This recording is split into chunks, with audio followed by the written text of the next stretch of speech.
یہ جو آج پوری دنیا میں انہوں نے کورونا کا ایک طوفان برپا کیا ہے، مسلمانوں کے لیے اس کو سمجھنا بہت زیادہ ضروری ہے۔ اس کو ہم صرف اس محدود پیمانے پہ نہیں دیکھ سکتے کہ ایک بیماری آ گئی ہے اور ہم کو اس بیماری سے بچنا ہے۔ اس بیماری کو لانے والوں کا مقصد کیا تھا؟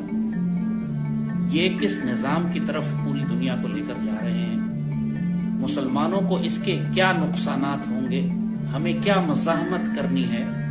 کیا بات صرف ماسک پر شروع ہو کے اور کوارنٹین پر اور ویکسین پر رک جائے گی، یا اس کے بعد پورا ایک دجال کا نظام ہے جو اس کی بنیاد پر قائم کیا جا رہا ہے؟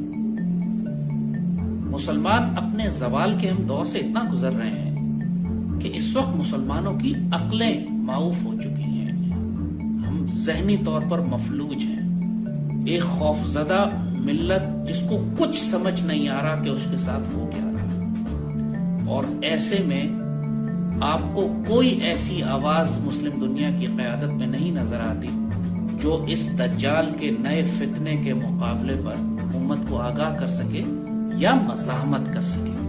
تمام مسلمان حکومتیں وہی کر رہی ہیں جو دجال ان کو کرنے کو کہہ رہا ہے۔ سب سے پہلے تو اس بات پر آئیں کہ یہ وبا بھی ہے کہ نہیں ہے۔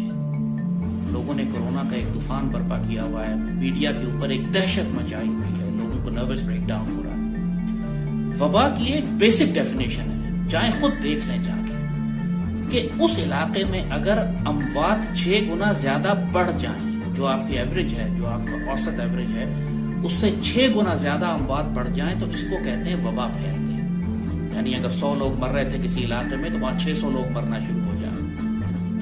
اس وقت پورے پاکستان میں آپ جا کے دیکھ لیجئے، سالانہ اموات کی شرح ایکچولی کم ہو گئی ہے، زیادہ نہیں ہوئی۔ کسی قبرستان میں دیکھ لیجئے، پاکستان کے سارے قبرستانوں میں جا کے ریکارڈ چیک کر لیں کہ پچھلے سال اتنے عرصے میں 8-9 مہینے میں جتنی لاشیں دفن ہوئی تھی، اس 2020 کے 8-9 مہینے میں کیا وہ ایوریج برابر ہے، یا 6 گنا یا 2 گنا یا 3 گنا زیادہ لاشیں دفن ہونا شروع